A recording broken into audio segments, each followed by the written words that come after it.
할렐루야. 오늘 성경 말씀 느헤미야 1장 보겠습니다. 느헤미야 1장 보겠습니다. 하갈의 아들 느헤미야의 말이라. 아닥사스다 왕 제20년 기슬르월에 내가 수산궁에 있는데 내 형제들 가운데 하나인 하나니가 두어 사람과 함께 유다에서 내게 이르렀기로 내가 그 사로잡힘을 면하고 남아있는 유다와 예루살렘 사람들의 형편을 물은즉 그들이 내게 이르되 사로잡힘을 면하고 남아있는 자들이 그 지방 거기에서 큰 환난을 당하고 능욕을 받으며 예루살렘 성은 허물어지고 성문들은 불탔다 하는지라. 내가 이 말을 듣고 앉아서 울고 수일 동안 슬퍼하며 하늘의 하나님 앞에 금식하며 기도하여 이르되 하늘의 하나님 여호와 크고 두려우신 하나님이여 주를 사랑하고 주의 계명을 지키는 자에게 언약을 지키시며 긍휼을 베푸시는 주여 간구하나이다.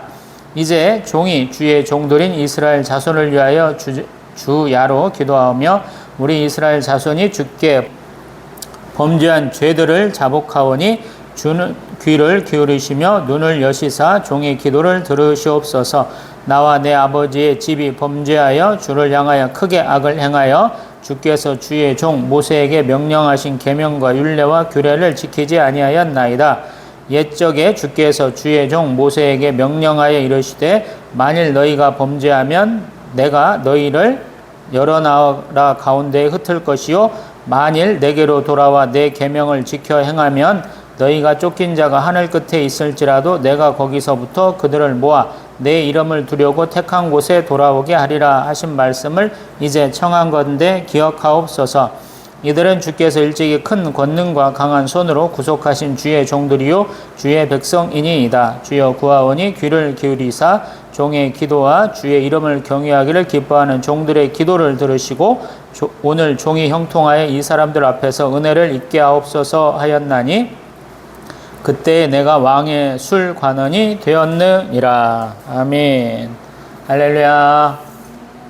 우리 1, 2, 3차 포로 기간이 약 20년이에요. 굉장히 짧은 기간에 이스라엘이 멸망했거든요. 그리고 다시 1차 포로 때 귀환해가지고 성전 건축한 데까지가 약 3차 포로로 잡혀가는 우리 이스라엘의 명한 때부터 약 70년 정도가 됩니다. 그리고 그 성전이 건축하고 난 다음에 우리 에스더 왕비가 되고 불임절 사건이 있고 2차 포로 귀환 우리 에스라 학사에서 이루어지고 그 다음에 우리 3차 포로 귀환이 느헤미야 총독에서 이루어지거든요.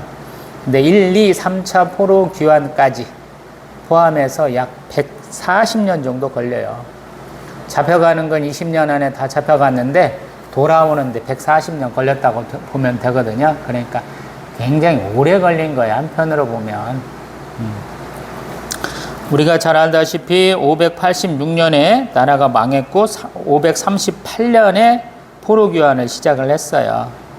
한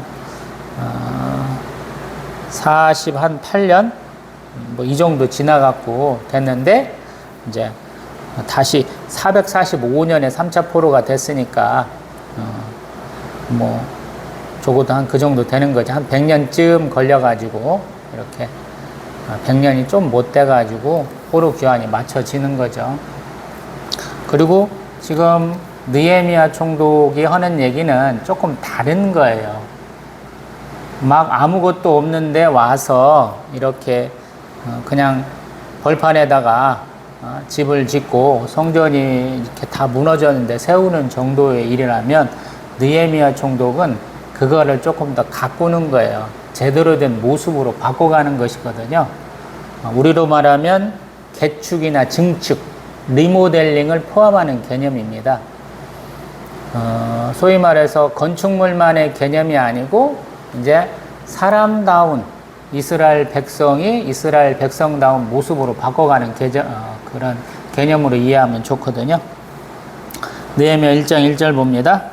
느헤미야는 누구냐? 하갈의 아들이다 라고 얘기를 하죠. 왜 그러냐면 이스라엘 백성들은 이름을 같이 써요. 자기 친족 내에서 이름이 계속 반복됩니다. 그래서 지방을 얘기하거나 아니면 아버지의 이름을 얘기를 해요.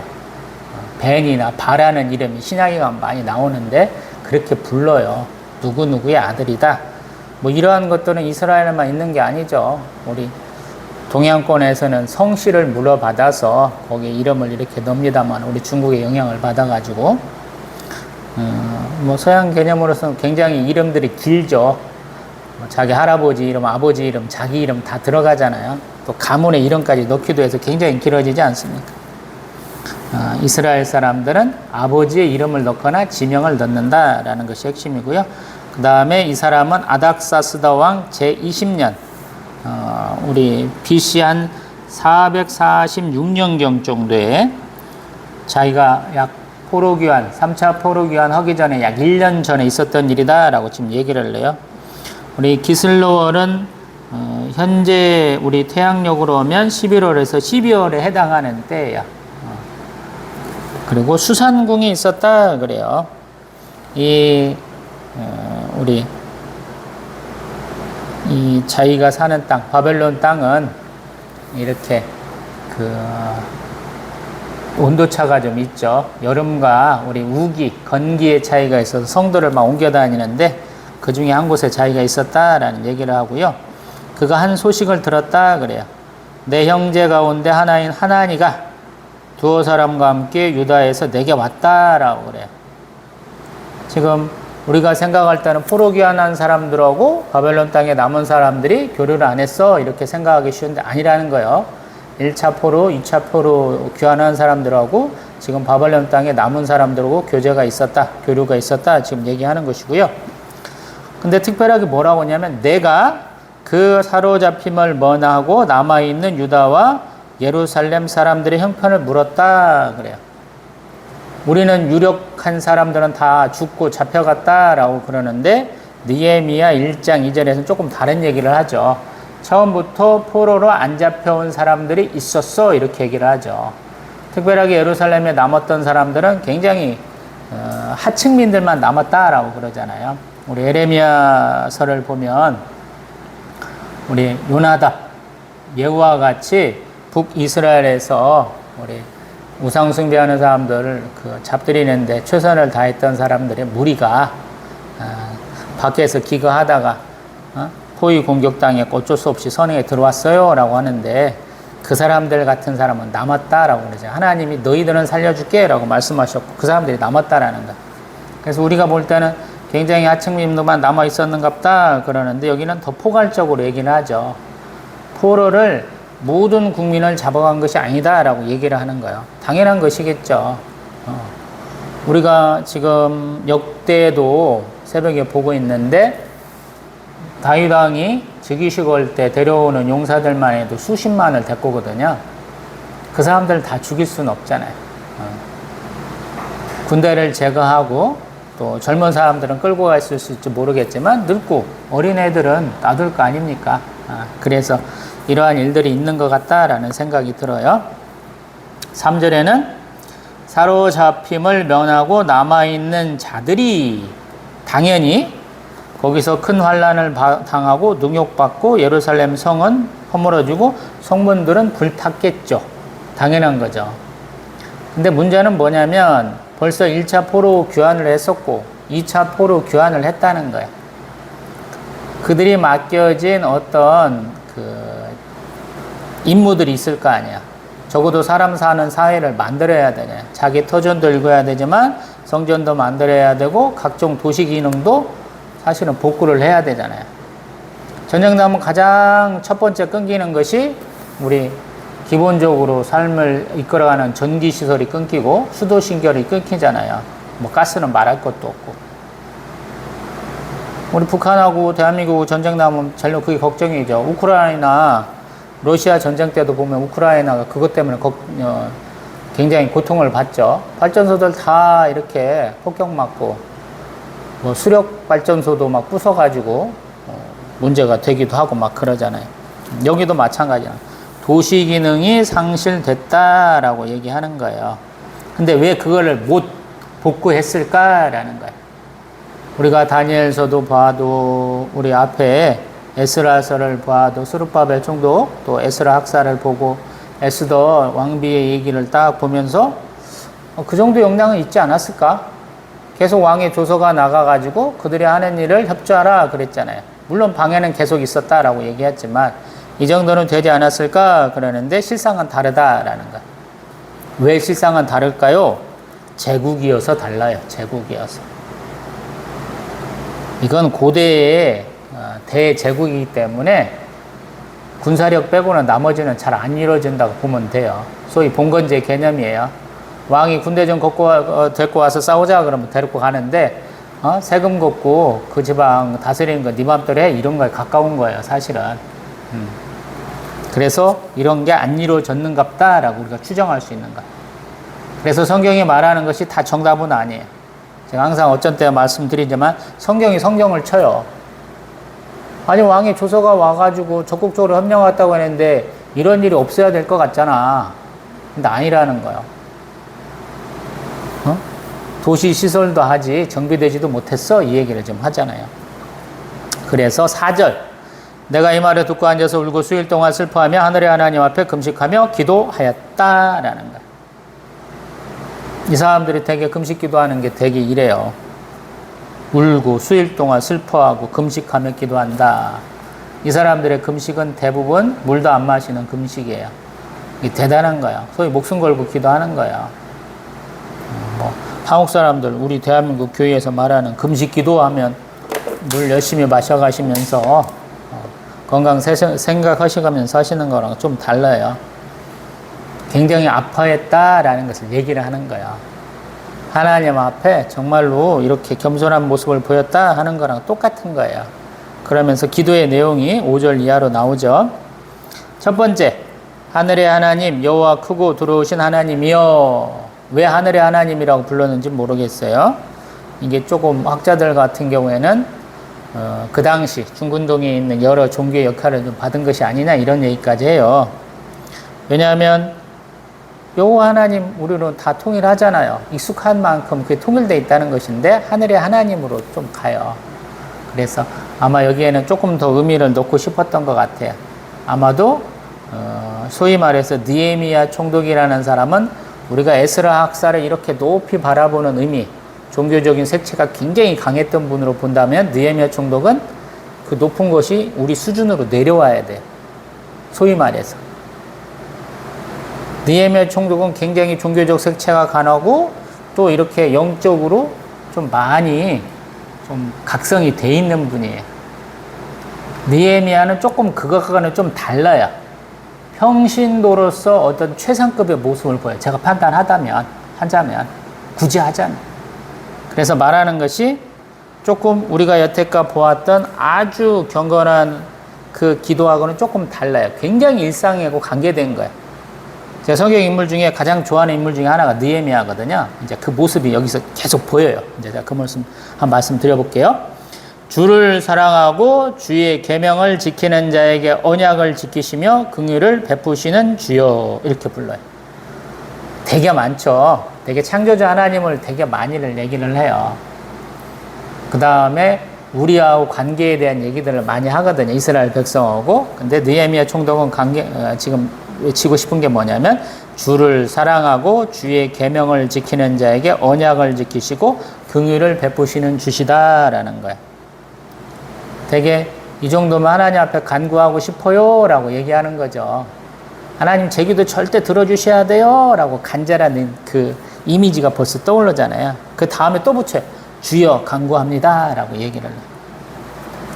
그러면서 자기 현재 행위에 대한 자기의 어떤 얘기를 합니다. 6절에 보면 종이 주의 종들인 이스라엘 자손을 위하여 주야로 기도합니다. 또 우리 이스라엘 자손이 주께 범죄한 죄들을 자복합니다 라고 얘기를 해.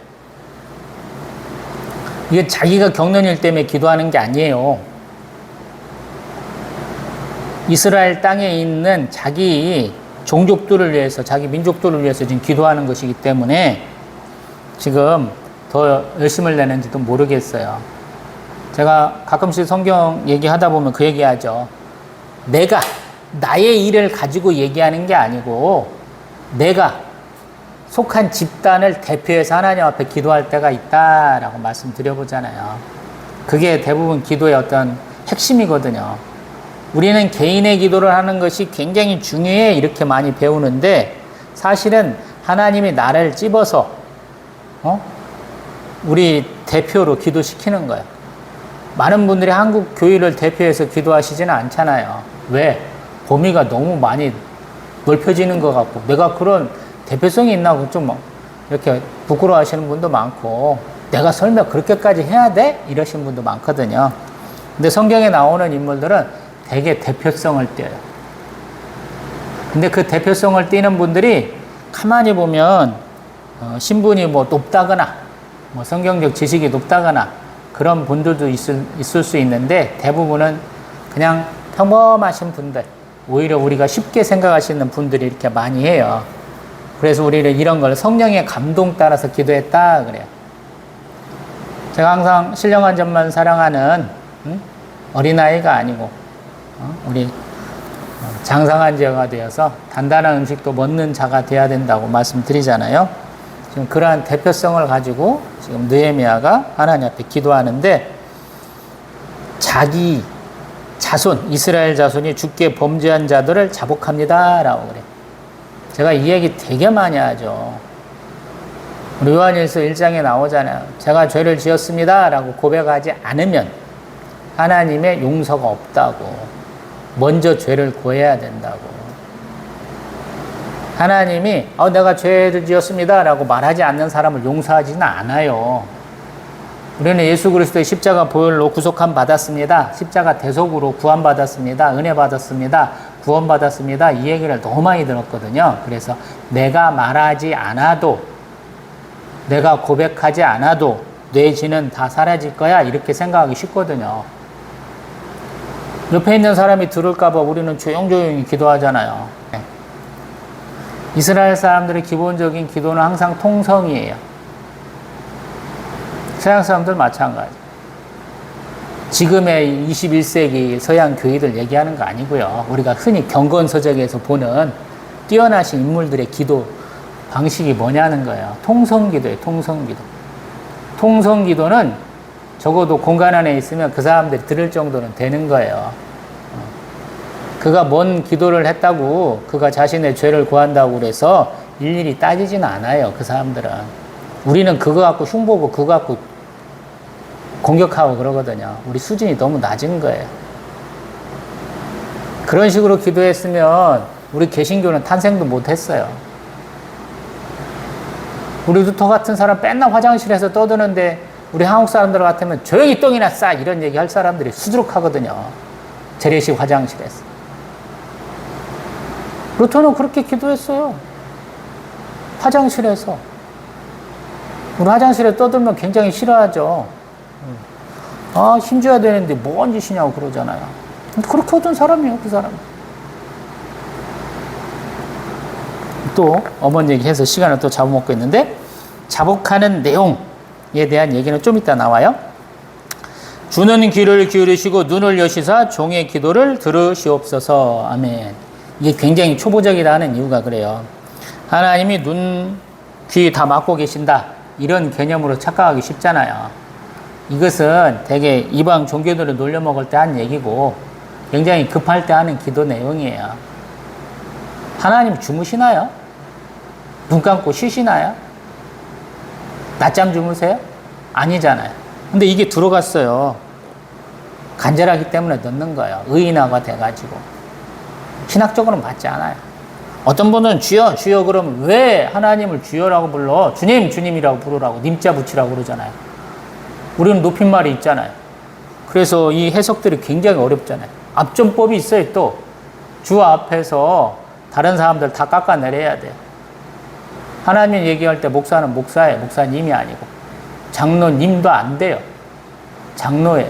우리는 그거 다 일상적으로 쓰잖아요. 손님이라고 초등학생들에게도 높임말 쓰라고 그러는 게 우리가 이상한 높임법을 쓰잖아요. 21세기 들어서가지고.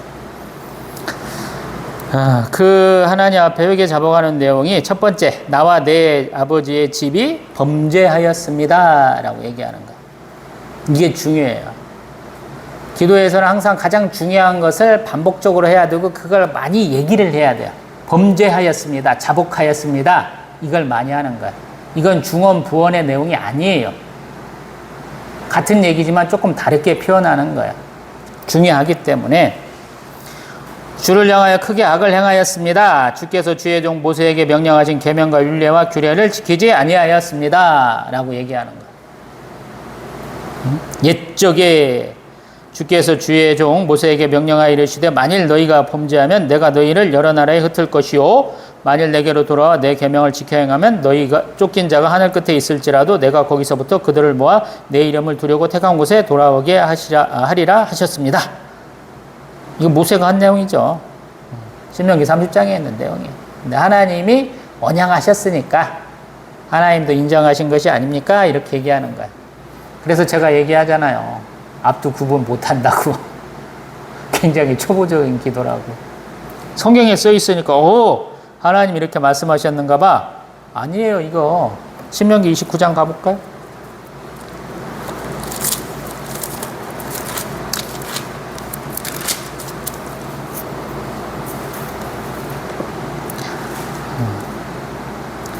모세가 하나님이 하신 말씀이다. 29장 1절에 시작을 하죠. 하나님 이렇게 말씀하셨어. 딱 얘기해요. 또 4절에 보면 깨닫는 마음과 보는 눈과 듣는 귀는 오늘 여호와께서 너희에게 주지 아니하셨다. 그러면서 40년 동안 광야에서 인도하셨다라는 얘기하고 또 30장에 넘어가면 너희들 복받는 길이 뭐야? 라고 얘기하시는 거잖아요. 우리 8절에 보면 30장 8절 신명기 너는 돌아와 다시 여호와의 말씀을 청종하고 내가 오늘 내게 명령하는 그 모든 것을 행하라 말씀하고 있죠. 그래서 또 하나님의 말씀은 11절에는 어렵고 먼 곳도 아니다. 12절에 하늘에 있는 곳도 아니다. 13절 바다에 있는 곳도 아니다. 가까운 곳에 있다. 이런 말씀하고 계시잖아요. 그래서 모세를 통해서 하신 말씀이에요. 가만히 보면. 그래서 신명기 말씀이 어떤 때 보면 하나님이 모세를 통하여 하신 말씀이야. 맞죠. 한편으로 보면 모세가 유언과도 같이 말씀한 것들이 굉장히 많죠. 그런 관점에서 보면 돼요. 보면은 하나님이 돌아오게 하실 거야. 이 말씀은 신명기 29장 30장에도 나오고 우리 솔로몬 왕이 성전 건축할 때 했던 말인 것 같기도 하고 그렇죠.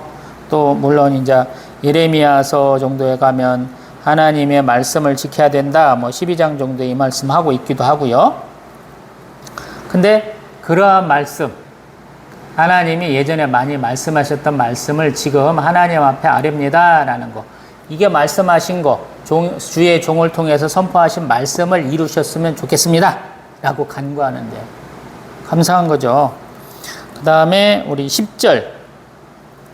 주께서 일찍이 큰 권능과 강한 손으로 구속하신 주의 종들이요 주의 백성입니다. 라는 얘기는 예전에 하나님이 우리를 출애굽 시켜 주셨잖아요. 이 얘기하는 거예요. 과거를 기억하게 하는 거죠. 가만히 기도 내용을 보니까 주님께서 하신 말씀, 주의 종을 통해서 선포된 말씀, 주님께서 하신 일을 근거로 가지고 하나님 앞에 간구하고 있죠.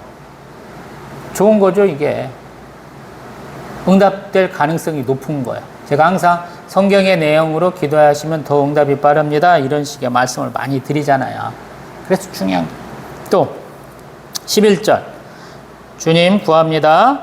귀를 기울이사 종의 기도와 주의 이름을 경외하기를 기뻐하는 종들의 기도를 들으시옵소서. 오늘 종이 형통하여 이 사람들 앞에서 은혜를 입게 하옵소서라는 거예요. 근데 참 감사하잖아요. 나도 하나님이 나를 뭔가 쓰시기를 원합니다. 이거든요. 기도를 했는데 하나님이 온전히 이루시옵소서 이렇게 기도한 게 아니고 하나님이 이루시옵소서 그래서 이 사람들한테 은혜를 좀 입었으면 좋겠어요 라고 기도해서 그는 뭐가 됐냐면 왕의 술관원이 되었습니다. 이렇게 얘기합니다. 참 감사하죠. 우리의 기도 방향하고 좀 다르잖아요. 우리는 하나님이 온전히 역사하옵소서 주의 주권으로 이루시기를 원합니다. 하나님의 전적인 권능으로 이루어지기를 소망합니다. 이런 기도 되게 많이 하거든요. 저조차도 그렇게 많이 기도해요. 하나님이 저를 쓰시기를 원합니다. 라는 기도를 할 때도 좀 이렇게까지 구체적으로는 안 하거든요. 어떤 면에서 제가 느헤미야 총독이 조금 평신도 수준이자라고 얘기도 했는데 어떤 면에서는 굉장히 고단수이기도 해요. 어떤 면에서 고단수냐? 하나님의 일은 주의 사자나 반드시 주의 백성, 주의 자녀를 통해서 이루어지거든요. 하나님의 주권으로 입만 벌리고 있어. 내가 줄게. 이런 경우는 극히 드물어요. 꼭 하나님이 쓰실 사람, 하나님이 기뻐하시는 사람을 꼭 동원해서 그 일을 이루시거든요. 그 점에서 제가 하나님의 도구로 쓰임 받기를 소망합니다 라고 얘기하는 거예요, 지금. 이게 참 독특하죠. 독특해요, 이게. 제가 생각할 때는. 우리 사람이 사는 이렇게 가치관이나 우리 종교관이나 또 삶의 습관이나 주변에 있던 환경 따라서 많이 다르겠지만 느헤미야도 좀 독특한 사람이에요. 그가 관심을 가져야 될 것은 오히려 보면 포로로 귀환한 사람들은 잘 살고 있어? 1차적으로 이게 더 궁금해야 되거든요. 제가 생각할 때는. 지금 느헤미야도 제가 말씀드렸습니다마는 이 사람 아마 이 사람도 이미 2세대쯤에 해당할 거예요. 지금 전체 과정이 3차 포로 유효에 약 140년조가 걸린다고 그랬죠. 3차 포로 다음부터 3차 포로 기간까지 140년이에요. 그 좀 걸려요. 그러면 그 기간에 지금 거의 다 된 사람, 느헤미야가 사역을 한참 더 많이 하거든요. 그러면 조상들 나이만큼 170, 180 이렇게 살았을 리가 없잖아요. 당연히 이미 2세대 정도 해당하는 거죠. 근데 이 사람은 여전히 관심을 갖고 있는 경우가 고향에 있는 친척, 고향에서부터 살고 있는 자기 민족을 아낀다라는 거예요. 이게 대단한 거야. 이스라엘이 온갖 사고를 많이 쳐요, 지금. 근데 전 세계 곳곳에 퍼진 이스라엘 사람들이 자기들의 모국 역할을 하는 이스라엘을 지원을 합니다. 미국에 있는 이스라엘 사람들이 굉장히 많은 유대인들이 지원을 해요. 돈도 지원해주고 각종 법률을 위해서 세계 최강대국 중에 하나, 넘버원 국가인 미국이 지원하게 만들어요. 팔레스타인 가자지구라는 200만 명 좀 넘는 사람들이 사는, 무기라고 해봐야 로켓포 날리고 있는 그곳에 엄청난 지원을 해줘요. 이스라엘에 포탄이 떨어졌냐? 그럼 미국 거라도 갖다 주자, 이렇게 얘기해요, 그 사람들은. 이런 마음이 지금 느헤미야에게 있었던 것 같아요. 자기는 못 가겠어. 자기 삶의 형편이 있다는 거야. 근데 그 땅에 남아있는 모국, 이스라엘을 걱정해 준다라는 거야. 그리고 그 사람들이 그렇게 사는 이유를 자기도 알고 있다라는 거야. 그리고 그 사람들 위해서 내가 대신해서 하나님 앞에 기도하고 있는 거야. 예수님도 죄 지은 분이 아니에요. 무죄하신 분이에요. 근데 그분이 1차적으로 이스라엘 백성의 죄를 지셨고 모든 인류의 죄를 다 지셨거든요. 이런 대표성을 떼요, 우리가. 그래서 놀라운 거. 그리고 그가 원한 것이, 우리가 에스더서 봤지만 모르드게가 왕의 다음 가는 신하가 됐잖아요. 응? 그러면 불임절 사건 이후로 됐으니까 그렇게 길지가 않거든요. 불임절 사건 다음에 30년 후가 느헤미야가 총독되어갖고 귀환하는 때예요. 30년이라는 시간을 우리 앞에 창세기로 돌려보면 요셉이 아마 그 이상 총리했을 거거든요. 충분히 영향력을 남길 수 있을 때가 아닌가 이런 생각을 좀 해보거든요, 제 생각에는. 근데 그 모든 것이 싹 없어진 상태에서 다시 시작하는 것 같아요. 이게 조금 섰다가 없어지고 조금 섰다가 없어지고 조금 섰다가 없어지고 이런 일이 계속 있는 거. 꼭 사사기 보는 것 같아요. 어느 지방에서 무슨 사사가 있었어, 어느 지방에서 무슨 사사기가 있었어, 이런 거랑 똑같은 개념인 것 같아요. 우리 1, 2, 3차 포로기환도 마찬가지. 첫 번째는 1차 포로기환 때는 이스라엘 백성도 인정하고 바벨론도 인정하는 왕족, 권위 있는 사람들이 왔다면 2차, 3차부터는 조금 다른 거예요. 사명감에 의해서 자기의 소명과 사명 따라서 온 사람들이다, 이 말씀을 드려보는 거예요. 그리고 그들이 오기 위해서 그들이 그렇게 감동을 받고 올 때 보면 그들은 정말로 하나님에 대한 열심이 있는 자들이에요. 그리고 그런 것은 쉽게 얻는 게 아니에요. 보면 기도하고 금식하는 것에 굉장히 열심을 다한 사람들한테 온 것 같거든요. 우리 신앙생활도 마찬가지죠. 열심히 하는 사람이 더 열심히 하려고 그래요. 예배 자주 드리신 분은 한 번 이렇게 예배 빠지면 뭔 일 나는 줄 알아요. 예배 잘 안 드리신 분은 몇 년 동안 빼먹어도 문제가 없어요. 미국 사람들 뭐 너 하나님 믿느냐 그러면 다 믿는다고 그래 대부분 사람들. 그러면 너 교회 얼마나 자주 갔냐 그러면 글쎄요 크리스마스 때나 젊었을 때 한번 가봤을까 이러고 마는 거예요. 서구가 대부분 그래요. 다 하나님 믿는다고 그래요. 근데 잘 안 가요. 천주교인도 마찬가지. 너 언제 신부님 앞에서 회개했어? 뭐 고해성사 언제 했어? 그러면 언제인지 기억도 못 해요. 그랑 똑같아. 근데 이 사람들은 특별하게 그 기도를 한다라는 거예요. 에스라 학사는 굉장히 높은 분을 보고 느헤미야는 조금 제가 우습게 봤죠. 말하는 내용도 좀 시원찮다. 내가 볼 때는. 근데 그분이 저를 볼 때는 아유 저거 아무것도 모르는 이방인 그렇게 되는 거예요. 천양지 차가 나는 거예요. 그분은 삶이 이렇게 이어지는 것이고 저는 의도적으로 노력해서 이렇게 오는 거죠. 품격이 다르잖아요. 우리가 보면 많이 배우신 분은 그냥 말 안 해도 또 신앙생활 오래 하신 분은 그분의 그냥 몸짓에서 드러난 거랑 똑같거든요. 저는 아둥바둥하는 다 모습이고 이분들은 그냥 그렇게 드러나는 거예요. 우리 스데반 집사님 얘기할 때도 성경과 조금 다르잖아요. 그 얘기 제가 어깃장을 좀 놔봤잖아요. 근데 그게 크게 문제가 되나요? 연수가 조금 다르고 행한 것이 조금 다르고 조금 다르게 해석한 것이 다르냐고 물어보면 우리가 뭐 문제가 있나요? 그분이 그렇게 하시고 싶은 이유가 있잖아요. 아니 말씀 도중에 하늘에 열려갖고 하나님도 오고 예수님도 보는 분인데 우리가 뭐라고 그러겠어요. 실제로 예수님 봤다고 하는 분이 별로 없어요. 성경에서. 그 수많은 사람들이 언급되는데 그분이 우리랑 조금 다른 지식을 갖고 있다고 뭐라고 할 필요가 없는가. 오늘도 마찬가지도 느헤미야 총독도 자기 하는 내용 중에 모세가 했는지 하나님이 했는지 우리 솔로몬 왕이 했는지 여러 가지가 좀 섞였습니다. 이 얘기를 제가 뭐 이렇게 돌려가면서 얘기했잖아요. 괜찮다라는 거. 그게 하나님이 주신 뜻이에요. 제가 항상 출애굽기 19장 얘기하잖아요. 너는 내 소유 제사장 나라 거룩한 백성 삼겠다 그랬잖아요.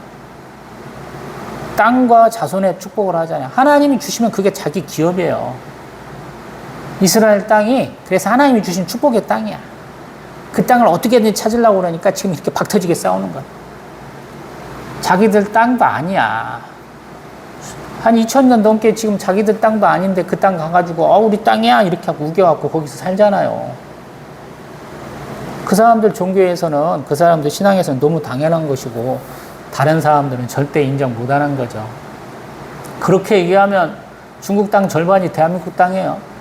우리 조상들이 그렇게 다 잡아먹고 살았어요. 북경? 우리 땅이죠. 북경 넘어서까지 다 황토공원까지 우리 선조들 세웠던 무덤 있고 다 부장품들 다 나와요. 고인들 대부분 나오면 다 그게 우리 조상들 살던 땅이에요. 비파형 청동검 다 그거 우리 조상들 땅이에요. 근데 현재 사는 것이 중요하잖아요. 그래서 조금 다른 것이. 내 신앙생활에서는 항상 그러한 우리의 모든 것을 다 초월을 해요. 하나님은 항상 과거, 현재, 미래를 모두 다 주장하신 분이기 때문에 현재 살아있는 사람들의 하나님이시기 때문에 그래요. 그래서 느헤미야가 수백 년 전 얘기를 동원해서 기도하는 것도 문제가 없는 거예요. 좋은 기도가 되고 하나님이 받으실 만한 기도가 되는 거예요. 실제로 그렇게 하나님이 받아들이시고 해주시잖아요. 우리는 뭔 일 하려면 삐까뻔쩍한 지위를 얻어야 된다고 생각을 해요. 우리 한국 교회사에도 그런 분들 되게 많았어요. 신앙생활 좀 하시고 시간이 지나면 나 목사인데 총회장 해먹어야 돼, 노회장 해먹어야 돼, 무슨 단체 만들면 내가 대장해야 돼, 맨날 이러셨거든요. 뭐 세상 사람들은 이렇게까지 얘기를 해요. 뭔 중앙교회가 그렇게 많고 제일교회가 그렇게 많냐고. 황금의자 하나 차지해야, 면류관 하나 혼자만 쓰는 거 딱 차지해야 우리는 잘한 것이라고 생각하는데 하나님 아니다라는 거. 예수님도 아니잖아. 제자들 막 박터지게 싸우면서 누가 제일 크냐라고 싸우고 있는데 예수님 어린아이와 같이 순진해야 돼. 섬기는 자 같아야 된다 이 말씀 하셨잖아요. 응? 그런 섬기는 자가 되기를 원하는 거예요. 이 느헤미야는 자기가 한 기도가 이루어질 수 있도록 한 가지 역할만 맡으면 좋겠다고 기도한 거랑 똑같아요. 그래서 왕을 가까이 할 수 있지만 신분은 높지 않은, 지위는 높지 않은 것이 되었다라는 것이고, 이 왕의 술관은 된 것도 참 감사하다라고 얘기하는 거예요. 이게 저희하고 다른 거예요. 우리는 뭔 일을 하려면 무조건 장을 해야 돼. 젤로 높은 탑을 해야 돼, 탑을. 근데 그게 아니잖아요. 그게 좀 놀라운 거예요, 이게. 우리하고는 좀 다른 거예요, 이게. 우리는 저기 하층문에서부터 시작한 그 종교라, 기독교라 이런 거예요. 서울 출신들 많고, 천민, 뭐 상공업 하시던 그런 분들이 많이 시작이기 때문에 이런 거예요. 여자도 꼭 얼굴 한일 당하신 분들이 많기도 하고, 그래서 우리 신앙생활이 그래. 이제 우리가 그걸 극복을 해야 되거든요. 우리가 그렇게 어려움 겪었어. 그러면 신앙생활이 더 성숙해가고, 우리의 한국 교회사가 쭉 이어져 왔으면 바뀌어야죠. 넉넉해야 되잖아요. 포용성이 있어야 되고, 쓰잘데기 없는 걸로 자존심 세울 때가 아니고 스스로 자존감을 가져야 돼요. 우리는 자존감이 낮은 거예요. 어떤 면에서 보면. 그러니까 대장하려고 그러고 소유를 자랑하려고 그러고, 우리가 천민 자본주의 얘기하는 것도 그래서 나오는 거예요. 뭘 유명인만 되면 맨날 집을 얼마를 샀고, 아파트를 뭐 어떤 걸 사고, 차를 뭐를 사고, 옷을 무엇을 입었고 맨날 이러잖아요. 없이 살아서 그런 거예요. 그거 좋아하시면 결국에는 반대로 얘기하면 저 사람 좀 어렵게 살았나 봐 이게 되는 거예요. 우리 어떤 분이, 저는 잘 모르는데 랩 하는 분이에요. 굉장한 분인데 그분은 온 몸이 그냥 금붙이야. 왜 그러냐고 주변에서 물으니까, 야, 자기하고 대변되는 사람, 저 사람 봐라. 벌써 얼굴이 잘생기고 몸매가 되지 않냐.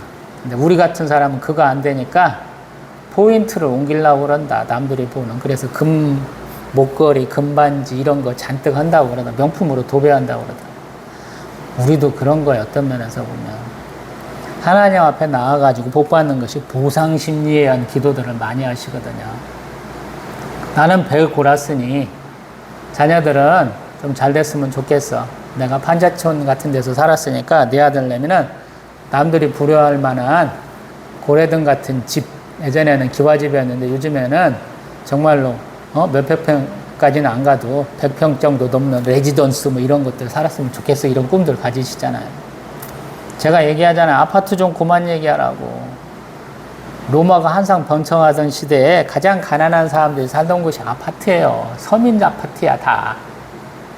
뭐더러 아파트를 얘기하는가 모르겠어요. 미국 사람들은 오히려 타운하우스가 많잖아요. 똑같은 모양으로 생긴 쭉 연결해야 되는 타운하우스.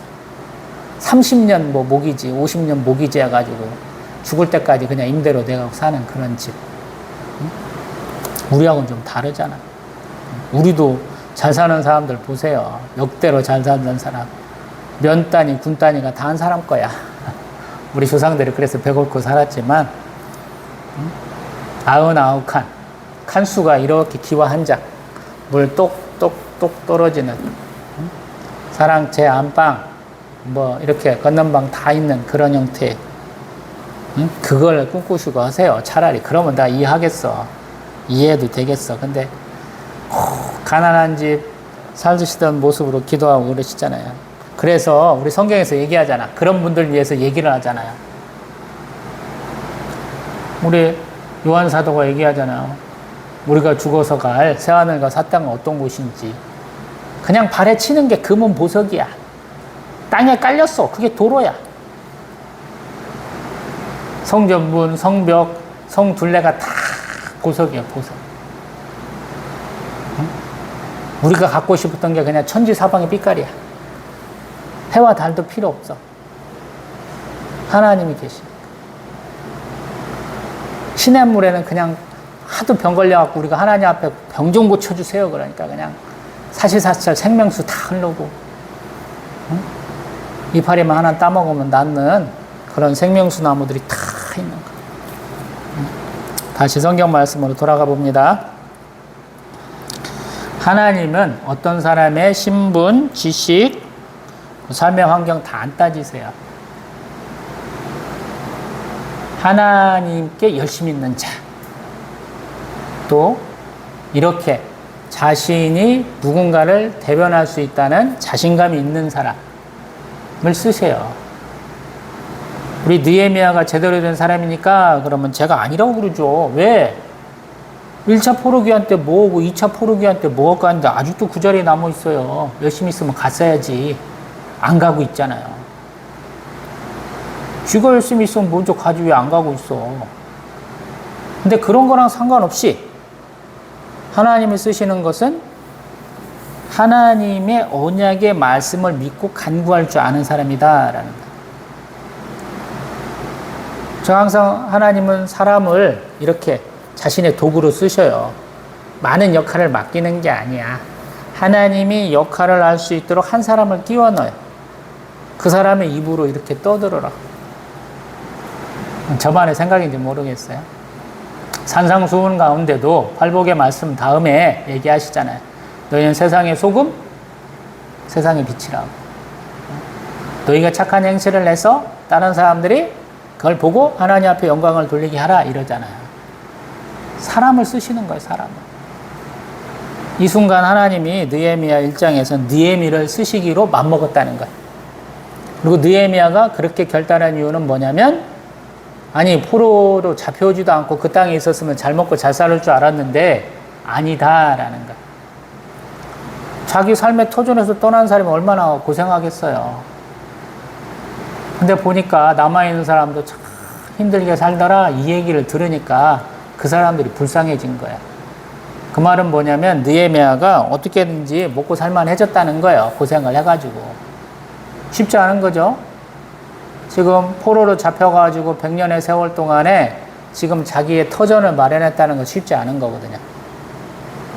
자기는 어느 정도 먹고 살만해졌는데 고향에 남았던 사람들은 그래도 우리같이 고생 안 했을 줄 알았더니 그 사람들도 동일하게 고생을 하니까 그 사람들이 짠해진 거야.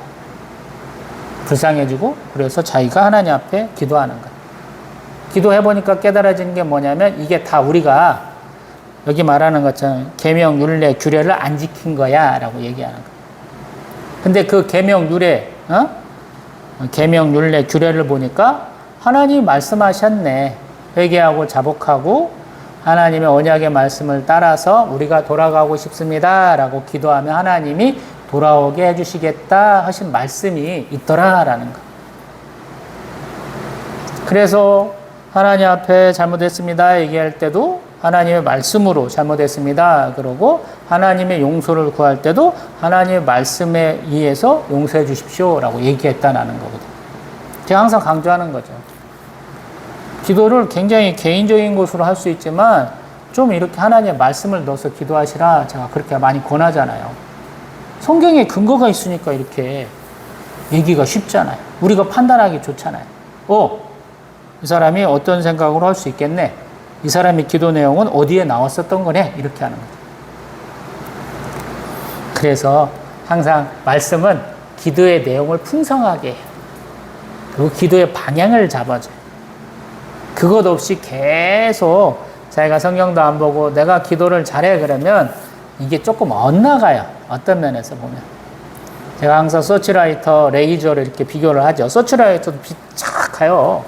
우리 2차 대전 영화 보면 막 런던 공습하고 막 그때 보면 막 런던 하늘에 서치라이트가 막 하면서 독일 공군기관 폭격기가 막 폭격하고 난리도 아니죠.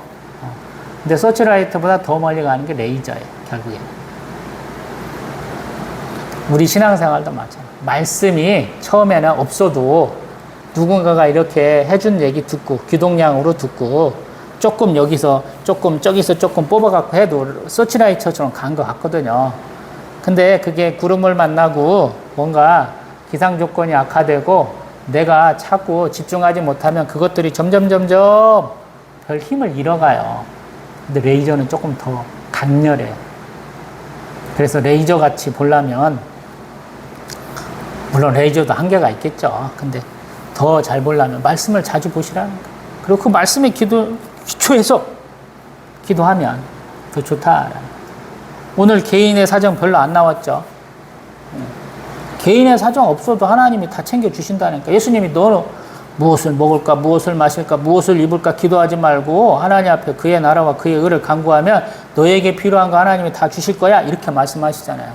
왜 무엇을 먹을까, 무엇을 마실까, 무엇을 입을까 기도하냐고요? 그 당시 어려웠으니까요. 굉장히 어려운 때. 지중해 연안에 전쟁이 많이 일어난 때. 로마 자체가 권력 투쟁을 많이 하던 때예요. 그렇기 때문에 그 군비를 감당하려고 식민 지역에서는 세금들을 많이 부과를 했어요. 세금을 많이 부과하면 뺀나 반란이 일어나기 마련이거든요. 이스라엘도 지금 사색당파가 되잖아요. 로마에 그냥 끌려가자. 적당히 하자. 예수님 하나 팔고 우리 민족은 좀 평안하면 좋지 않겠느냐? 대사자 중에 그런 사람이 있다고 요한복음 얘기하잖아요. 그래서 다 같이 하는 것은 잘못이 없는 것처럼 생각을 했다라는 거예요. 아니 우리도 그렇잖아요. 사흘 굶으면 다 맘 넘는 사람이 없다고 그러잖아요. 목구멍이 포도청이라는 우리 속담도 있고요. 근데 그렇게 말씀 안 하잖아요. 그래서 신앙생활이 어려워요. 그래서 어려워요. 우리 초대 교회 때도 왜 사도들이 구제하는 데 열심을 안 냈습니까? 라고 비난하는 사람들이 많았을 거라는 거예요. 근데 사도들은 나 말씀 전하고 병자 치유만 할게. 기도하는 데 열심히 할 테니까 우리 7집사들 세워서 구제하자. 이렇게 말씀하시잖아요. 당장 모여든 사람 먹고 살 게 없거든요. 다 잘렸어. 다 출교 명령 받은 거랑 똑같아요. 출교 명령 받은 순간에 자기 직업이 없어요. 만약에 집을 세워뒀다고 하면 집에서 쫓겨나는 거랑 비슷해요. 이건 공동체 사회예요. 대한민국 같이 이렇게 편안한 사회에서도 도시에서 살다가 농촌으로 귀농하면 어떤 사람은 제법 오래 버티지만 어떤 사람은 몇 달 못 버티고 가는 거랑 똑같아요. 받아들일 수가 없는 거예요. 농촌 사람들 얼마나 같이 유대가 혈연, 지연, 학연으로 켰는지 몰라서 그러신 거예요. 그분들이. 배고플 때 누가 밥 한 술 갖다 줬는지 그분들은 이해를 못해서 그래요. 오늘 새벽 예배 때는 그 말씀 들어봤더니 제가 71년생이에요. 저 초등학교 때까지 고무신 신고 다녔어요. 초등학교 들어가면서 저희 집 지었는데 상냥식 들고 올릴 때 소나무 껍질 벗겨갖고 그걸로 떡 해먹었어요. 왜? 일제시대 때 그걸로 많이 해 드셨어요. 소나무 껍질 벗겨가지고. 그걸 겪었던 분이에요, 그분들이. 지금 배부르니까 그걸 모르는 것이고, 보리개떡 하나 만들어갖고 이렇게 주시고, 부잣집 잔치하면 가서 일 도와주고, 부잣집 쌀뜨물 가져다가, 풀 뜯어다가, 풀떼기죽 끓여 먹던 것 모르시니까 그렇게 되는 거예요. 우렁 잡았다가 우렁이라도 하나 넣기고, 미꾸라지 잡았다가 미꾸라지 주고, 붕어 잡았다가 붕어도 나누고, 이런 거 모르시잖아요. 그래서 그렇게 되는 거예요. 바뀌어야 되는데 못 바뀌는다고 제가 말씀드렸잖아요. 많은 분들하고 뵀는데, 저는 신앙이 일대잖아요. 30대 중후반에 신앙생활 시작한 사람인데, 제가 아무리 얘기해도 안 들으세요. 신앙의 3, 4대 내가 어머니 뱃속에서부터 모태신앙이야 이렇게 말씀하시는데 자기가 하는 행동이 제가 볼 때는 조금 위태위태해요. 목사님부터 평신도까지 말해보면 우습게 하고 말씀 안 하시고 제가 그래서 더 유심히 쳐다보는데 제가 말한 대로 가면 더 미안하고 더 그때 싸워서라도 가르쳐줬어야 되는데 이런 생각도 들기도 하고 그러거든요. 여기도 마찬가지예요. 신앙생활을 어떤 사람이 어떤 행태로 했는가 느헤미야 다 이렇게 높여줄 것도 아니고 깎아내릴 것도 아니다 하고 제가 말씀드려보잖아요. 어떤 때는 욕하고 어떤 때는 비난하고 어떤 때는 칭찬하는 이유가 그래서 그런다는 거예요. 한 사람을 입체적으로 평가하면 잘한 것과 못한 것이 굉장히 많이 나와요. 근데 하나님의 평가는 그러한 일상생활에서 잘했다 못했다가 아니에요. 하나님께 열심히 있느냐, 하나님이 관심을 가지고 있는 일, 하나님이 하고자 하는 일에 내가 동참할 수 있느냐가 더 중요하다는 거예요. 성경 인물들이 다 그렇게 쓰여졌어요. 하나님만 바라보고 자신의 삶을 터전을 옮길 수 있는 사람이 있느냐, 하나님이 언약하신 걸 믿고 그곳에 가서 살만한 사람이 있느냐, 요게 갈대아 우르에서부터 데라하고 아브라함하고 사라하고 롯이 출발할 수 있는 것이거든요. 그리고 아무 근거도 없는 가나안 땅에 아브라함과 사라와 롯이 가는 거랑 관계된 거예요. 항상 기준이 하나님이시다. 그리고 하나님이 나의 형편과 관계없이 나를 쓰시고 할 때는 할렐루야 아멘하고 순종하는 거. 느헤미야가 그런 사람. 내가 이 백성을 대표할 수 있겠습니까? 이런 고민 안 했다는 거야. 그 고민이랑은 이 기도와 금식과 간구 가운데 싹 녹아진 거예요.